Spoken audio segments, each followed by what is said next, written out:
कक्षा 7 में भूगोल में पहला पाठ पर्यावरण में सबसे पहले हमने पढ़ा था कि पर्यावरण क्या है। उसके बाद हम पढ़ रहे हैं कि पर्यावरण के घटक क्या होते हैं। इनमें पहला प्राकृतिक घटक हम पढ़ चुके हैं। ये मैंने आपको अच्छे से आप इस पर बातचीत करी है, आप समझे हैं इसको। फिर हमने मानव निर्मित घटकों पर बात करी और मानव निर्मित घटक क्या क्या होते हैं, कैसे प्रभावित करते हैं हमारे पर्यावरण को और कैसे पर्यावरण में हैं, ये हमने बात करी थी।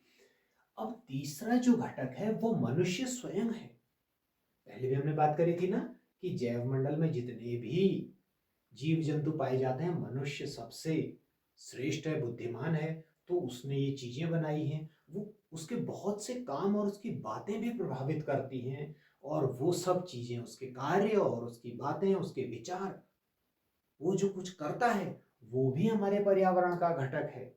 जैसे आपके मम्मी पापा आपको स्कूल भेजते हैं तो वो पर्यावरण का घटक हो गए। देखिए, आपको प्रभावित कर रहे हैं, आपके जीवन को अच्छा बना रहे हैं वो। तो मनुष्य स्वयं भी एक पर्यावरण का घटक है। अब देखिए कि ये मनुष्य कैसे कैसे पर्यावरण का घटक है, इसको हम देखते हैं। हम इसको ऐसे कर लेते हैं, कुछ चीजों को ले लेते हैं। ठीक, हाँ, बहुत सी चीजें हो सकती हैं और कुछ चीजें लिख देता हूं, अब आप समझ जाएंगे। देखिए, आपके पर्यावरण में आप खुद भी हैं, अकेले व्यक्ति, और आपका एक दोस्त भी है। और बहुत से लोग जब अकेले होते हैं वो भी पर्यावरण में होते हैं, तो पर्यावरण का हिस्सा होते हैं। ये आपके लिए आपका एक दोस्त, एक व्यक्ति है, एक ही तो है वो। हाँ, तो व्यक्ति या मनुष्य वो आपके पर्यावरण का हिस्सा है। आपका दोस्त आपसे मिलने आया, आपको प्रभावित करेगा, आपके पर्यावरण में आ गया है।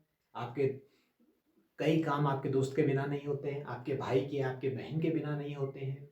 तो व्यक्ति व्यक्ति भी पर्यावरण का घटक है। मनुष्य व्यक्ति के रूप में पर्यावरण का घटक है।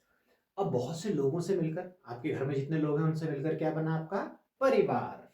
तो परिवार भी पर्यावरण का घटक हो गया।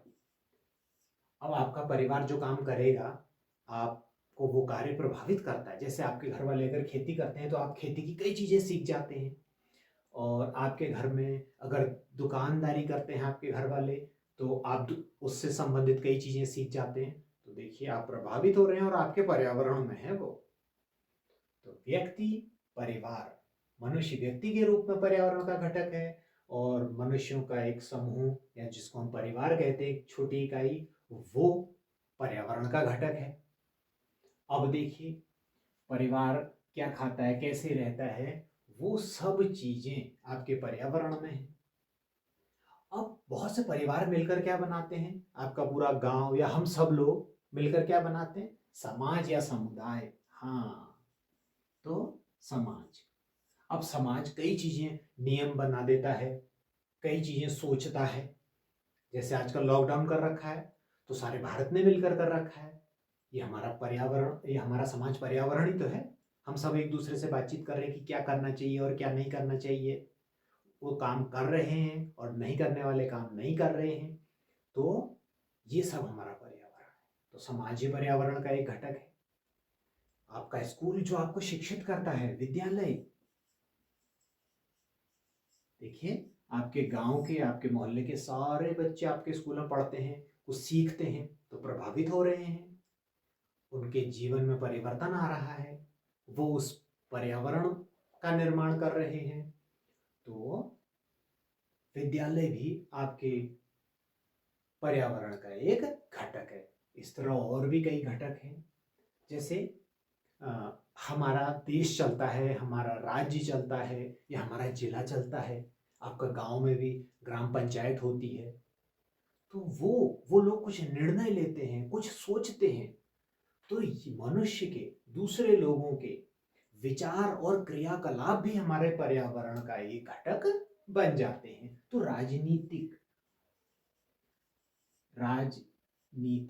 क्रियाकलाप या राजनीतिक कार्य जितने होते हैं, वो भी हमारे पर्यावरण का एक घटक होते हैं। ठीक है, इसी तरह जो आर्थिक क्रियाकलाप होते हैं,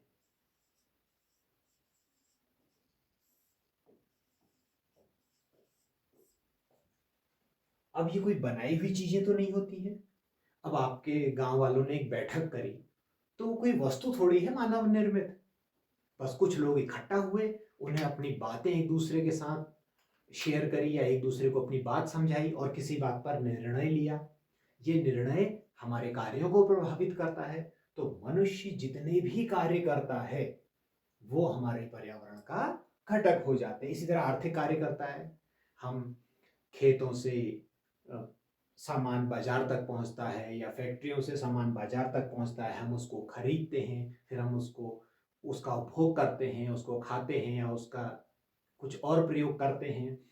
उसके बाद हम बदले में उनको पैसा देते हैं। तो एक जगह से हम सामान लाते हैं, बहुत सी दुकानें वहाँ पर होती हैं, तो बहुत से काम होते हैं। लोग एक जगह से दूसरी जगह जाते हैं। तो ये जितने भी कार्य होते हैं, आप बैंक, पोस्ट ऑफिस, बहुत सी चीजें, ये सारे आर्थिक कार्य हमारे पर्यावरण का क्या होते हैं? घटक होते हैं। तो मनुष्य स्वयं भी प्राकृतिक घटकों की तरह और मानव निर्मित वस्तुओं की तरह मनुष्य खुद भी पर्यावरण का एक घटक है। वो किस रूप में? व्यक्ति के रूप में, परिवार के रूप में, समाज की तरह, विद्यालय की तरह, राजनीतिक कार्यक्रम होते हैं या राजनीतिक निर्णय होते हैं, प्रशासनिक निर्णय होते हैं, बहुत से बाजार होते हैं, काम होते हैं।